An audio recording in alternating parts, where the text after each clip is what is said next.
All right, everyone. Hi. How are you guys doing? My name is DJ Miles, and I love anime, and in particularly JoJo Part 5. Oh, yeah. I am Joseph Compton. I go by Infinity Joe online, and I, too, am an anime fan and also love JoJo. Yes, this is currently being showed off on Crunchyroll right now, ladies and gentlemen. So if you haven't seen it, go ahead and catch up. I think it's one of the best animes out there and currently. Oh, yeah. Right so now. I guess, if anything, we got to warn folks, hey, spoilers, because we're this far into it, guys. There's no going back. Out of the way, let's go ahead and talk about episode 33. His name is Diavolo. So we go ahead and start things here with Bruno after that fight with Seko.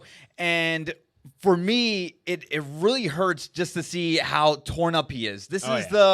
I would argue that this is his story more than Giorno's in this part altogether. And although they're both our main protagonists, I feel like this is ultimately his story. Yeah. And to see our leader just crumbled and just, we found out in earlier episodes that he died from his battle with Diavolo way back when we were first introduced to Diavolo, and man, that was hard to watch. But what's harder to watch now is to see our boy Bruno just down right now. He can't see, his eardrums are ruptured, and it's tough. But I want to know your 2 cents on this. No, very much the same thing, because going back to what you just said, it is mostly his story, kind of like how if you go back to part 4 of Diamonds Unbreakable, Koichi kind of feels like a lot more of the mainstay of the character. Yes. But the thing with like Bruno, it's that, he's the leader of this gang. Everyone treats him with respect, and he respects everyone in his gang too. Yeah. So that's why it feels like it's a lot more of his story, since he's the more driving force. But he's just kind of spurred on to go forward because of Giorno. Absolutely. But getting back into the Bruno of it all, because of that, seeing his resolve, even as he's broken, he can't see anything, is a bit devastating to see our leader go into. So, of course, now we get Doppio, who's helping out Bruno in this situation.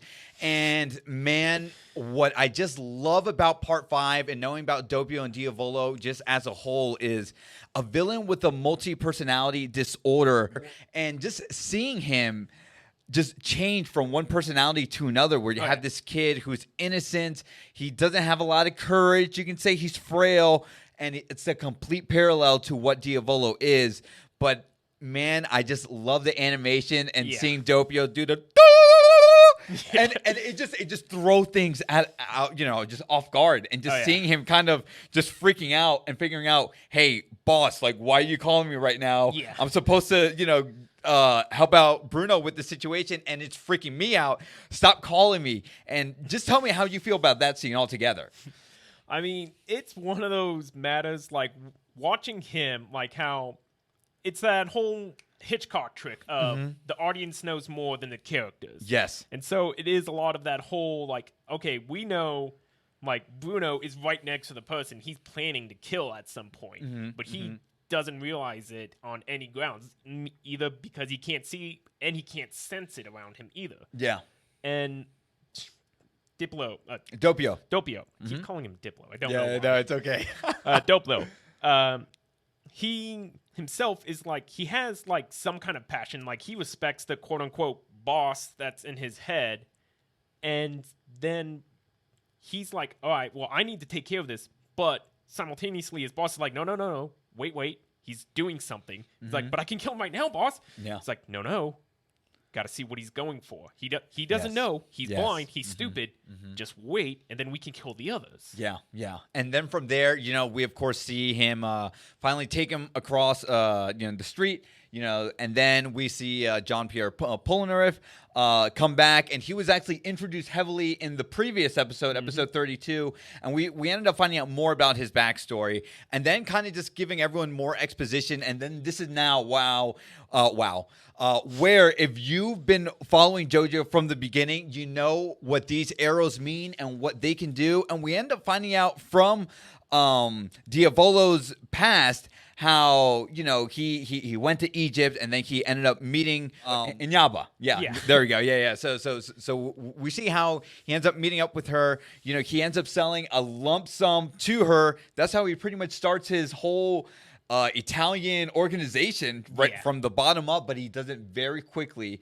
And then, of course, we end up finding out through all that with the exposition.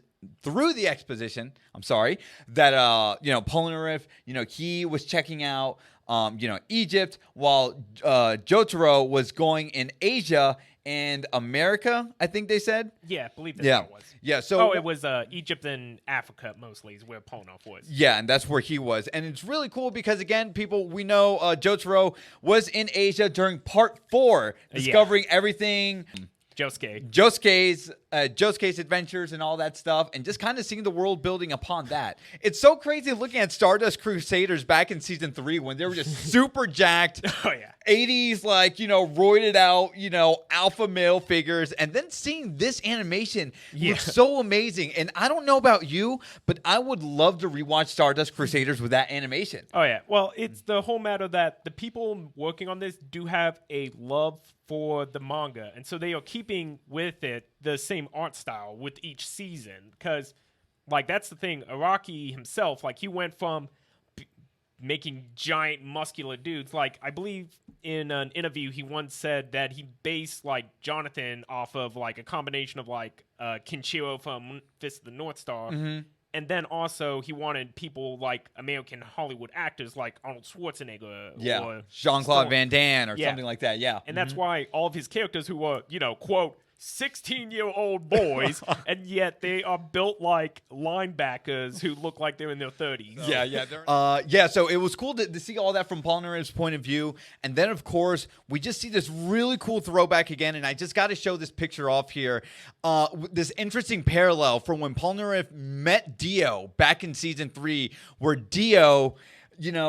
he is God, and now years later, he's facing the devil himself. Oh, yeah. So I thought this was just a really cool thing. If you were into the manga of it all and just kind of seeing it play out, is some of the best stuff here, because you can tell right here, they made the frame-by-frame shot in this, and the introduction to Diavolo as we're playing it right now, just one of the most frightening things where it's like, Polnareff have seen this. He knows what this can do. Oh, yeah. Just straight up from the manga. I love how all of it is playing out. And just the introduction of Diavolo right here, it's just so frightening. So that was pretty cool. And then from there, we see Polnareff trying to figure out what to do. It seemed like he had a plan, but ultimately doesn't know what to do and how to get himself out of this situation. Diavolo somehow escaped. And again, the frightening power of just how OP this stand is, Emperor Crimson. It's kind of that whole weird notion of how his whole thing is that he erases time. And so how they display it is that it's like freezing time, almost like how Dio does it. But then he's able to move around and then start time back up. So it's people taking out of the moment while he's still currently in the moment. If anything, how the animation kind of looks, it's supposed to be, he freezes all time for 3 seconds. It's that coupled with the other ability he has of, perceiving the future. I think it's a 10-second, I can see what's going to happen 10 seconds from now. So if he freezes time, or, erases that moment, he can then, work around it. And that's why, people will still move forward in time. They just will lose track of what they're doing, whereas he's still in the know of it. Yeah, absolutely. So now that, that's already out of the way, and then, of course, now that we see the events happen, Polnareff does something with his stand, Silver Chariot, but we don't know just yet what ends up happening. But what breaks my heart, too, is just the flashback and the final moments he gets is with the crew that we've come to know and love in Part 3 in Stardust Crusaders. And again, just to see it animated in this style, from Part 5 just looks absolutely gorgeous. I would love to see this maybe one day handled in this animation style in the future, but I think I'm being a little bit too hopeful. I think a lot of people want to see Part 6, 7, and 8 too. When that comes about, in the near future. But that's pretty much how episode 33 ends. And then, of course, the one last part that happens is that Diavolo figures out, wait, what's happening with that? Polnareff's stand is kind of acting on its own.